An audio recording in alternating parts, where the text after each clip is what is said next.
Hello everyone, देखिए example 4.6। देखो इसमें क्या कहता है a straight wire carrying a current of 12 ampere is bend into a semi circular arc of radius 2 centimetre as shown in figure A.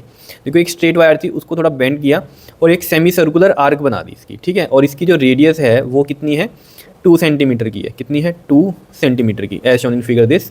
Consider the magnetic field B at the centre of the arc. तो यहाँ पर आपने consider कर लिया magnetic field B. A part में क्या कहता है आपको, कहता है what is the magnetic field due to a straight segment. Straight segment की वजह से, देखो पहले तो एक इसमें बात समझो। ए पार्ट में क्या कह रहा है, स्ट्रेट सेगमेंट की वजह से मैग्नेटिक फील्ड क्या होगा। बी में क्या कह रहा है, in what way the contribution to B from the semi circle differs from that a circular loop, ठीक है।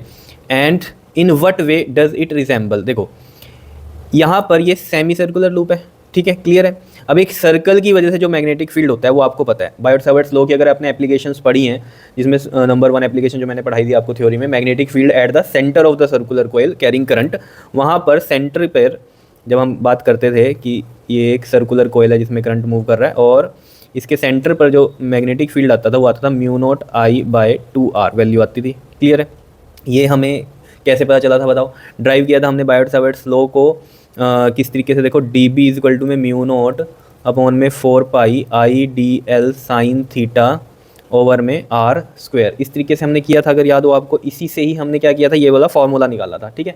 अगर आपको याद हो तो यहाँ पर थीटा हमने 90 लिया था फॉर द सर्कुलर।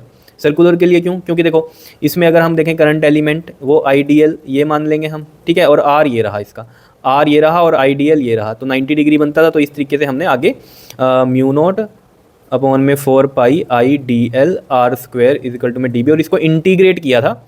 फिर हमारे पास b इज इक्वल टू में μ0I/2r आया था। देखो अगर सेंटर के लिए इतना है, ठीक है, तो सेंटर के लिए इतना है। अगर एक सेमी सर्कल हो, सिर्फ सेमी सर्कल हो, तब उसके मतलब सेंटर पर क्या होगा बताओ। अगर एक सेमी सर्कल है तब सेंटर पे क्या होगा, हाफ हो जाएगा मैग्नेटिक फील्ड। तो सेमी सर्कल के लिए क्या हो जाएगा, हाफ हो जाएगा। तो μ0I/2r इसका हाफ हो जाएगा। पूरे के लिए अगर इतना है तो आधे के लिए कितना मैग्नेटिक फील्ड होगा, इतना होगा। क्लियर है, इतनी बात समझ में आ रही है बात, ठीक है। लेकिन अब बात जो मैं समझाने की कोशिश कर रहा हूँ आपको, स्ट्रेट के लिए कहानी क्या होगी। अब देखो स्ट्रेट की अगर बात हम करें यहाँ पर ये वाली, ठीक है, इसके लिए तो चीज़ ठीक है, हमारे ये बी पार्ट में हमसे ये पूछा है तो हम ये कर देंगे। लेकिन ए में कहता है स्ट्रेट सेगमेंट्स के लिए क्या होगा। अब अगर स्ट्रेट सेगमेंट्स की हम बात करें तो करंट एलिमेंट भी यही है और आर भी यही है। इसका डायरेक्शन अगर हम देखें तो डी एल की भी डायरेक्शन यही रहेगी और आर की भी डायरेक्शन यही रहेगी। तो ये इस केस में कितना होगा, डी एल और आर के बीच में एंगल, क्योंकि ये आपको पता है ना, ये थीटा किसके बीच में होता है, डी एल और आर के बीच में होता है। क्योंकि अगर आप इसको वेक्टर फॉर्म में लिखते हो डी बी को, तो ये इस तरीके से आता है। ये अभी मैंने पिछले क्वेश्चन में भी आपको बताया था, μ0/4πI/dl क्रॉस आर, इस तरीके से, और नीचे आता था r3, ठीक है। तो डी एल और आर के बीच में एंगल होता है ये वैसे, ठीक है ना। यहाँ से D L R sine theta बनता है, क्रॉस हटाएंगे तो, ठीक है। और फिर वो आर एक इससे कट जाता है, नीचे आर स्क्वायर बचता है। समझ रहे हो ना किस तरीके से फिर ये बनता है हमारे पास। तो ये जो r है ना, देखो मैं एक बार बता भी दूँ आपको, μ0/4πI/dl r sign theta over में r3 है। इससे ये कट जाता है तो नीचे स्क्वायर बचता है, तभी आता है हमारे पास। तो मेन मतलब क्या कहने का कि जो थीटा है वो डी एल और आर के बीच में है। तो ये डी एल है और ये आर है, तो थीटा कितना है यहाँ पर।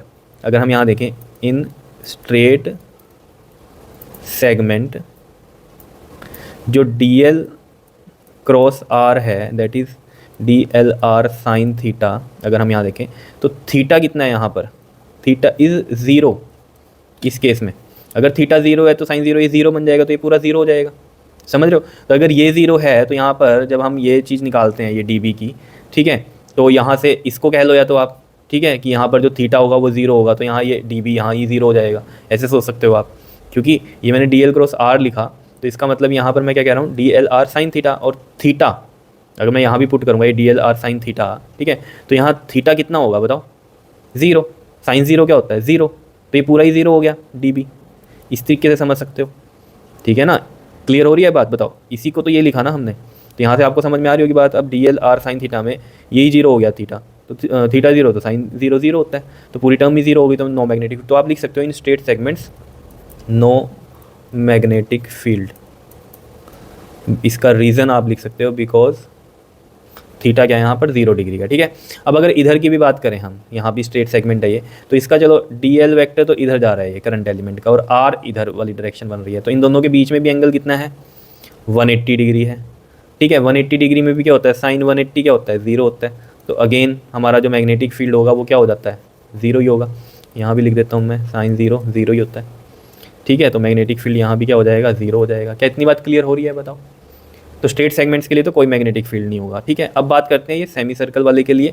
तो ये ए पार्ट का आंसर हो गया आपके पास। बी के लिए हम बात कर लेते हैं। तो देखो यहाँ पर हमें साफ पता है बी का फॉर्मूला क्या होता है, mu not I bye 2r होता है पूरे सर्कल के लिए, हाफ सर्कल के लिए मैग्नेटिक फील्ड हाफ हो जाएगा। तो यहाँ पर देखो जरा, म्यू नॉट बाय 4 पाई की वैल्यू कितनी होती थी, 10⁻⁻7। तो म्यू नॉट की वैल्यू कितनी हो जाएगी, 4 पाई इंटू में 10⁻⁻7। समझ रहे हो? इसको यहाँ पर लिख देते हैं हम 1/2, यानी कि 2 2 4 हो गया ये r। और म्यू नोट की वैल्यू रख देते हैं हम 4 पाई इंटू में 10⁻⁻7। और करंट कितना है हमारे पास यहाँ पर, 12 एम्पियर का है, ठीक है। इंटू में 2 और r कितना है हमारे पास, ये 2 सेंटीमीटर, तो 2/100, तो ये 100 ऊपर चला गया यहाँ पर, ठीक है। देखो ये 4 से ये 4 हो गया, ये 2 6 था, और ये 2 कौन सा लिख दिया हमने, नहीं एक ही 2 आएगा, क्यों, देखो 2 2 4 हो गया था ना, फिर ये r की वैल्यू 2/100 रखी थी यहाँ पर, ठीक है। तो ये 6 हो गया, 2 6 12। अब देखो यहाँ पर कितना बचा होगा ये आपके पास, 6 2 6 12 हो गया ये हमारे पास, ठीक है। 2 और ये 6 हो गया ना, और ये कितना है हमारे पास, 10⁻⁻7 इंटू में 10 की पावर ये 2 हो गया, और ये पाई भी बचा हुआ है, इसको 3.14 लिख लेता हूँ मैं।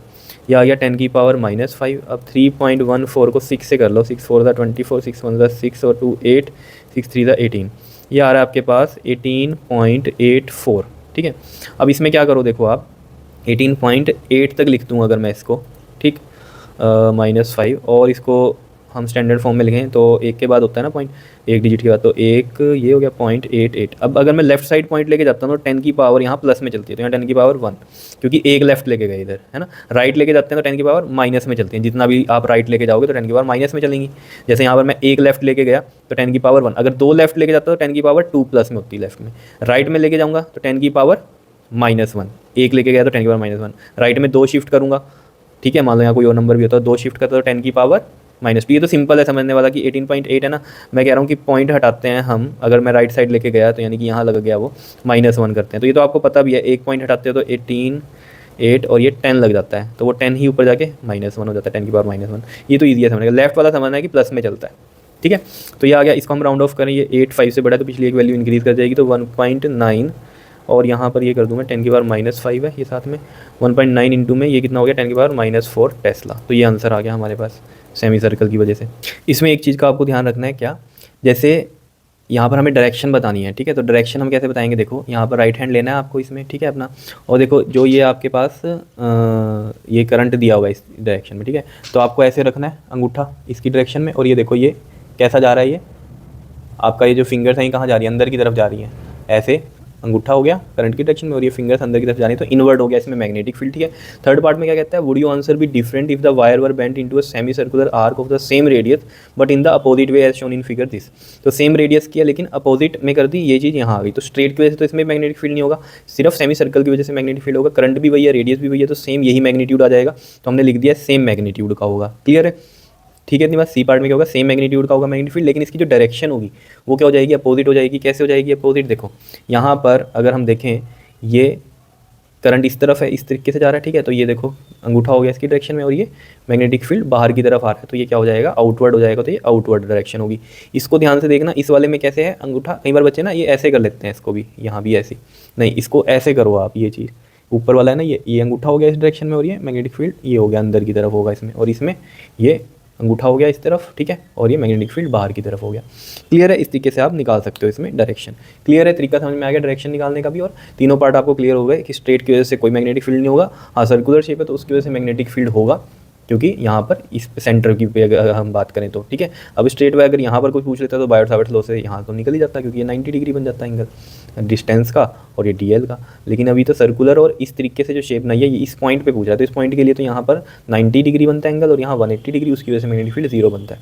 तो सिर्फ इस सर्कल जो हाफ सर्कल है इसकी वजह से मैग्नेटिक फील्ड बनेगा। क्लियर है, ठीक है जी, कर लोगे इसको, ईजी था। मेन आपके कंसेप्ट क्लियर होने चाहिए तो आपको बहुत ईजी लगेंगे ये सब, ठीक है, कर लोगे। Okay ji, thank you.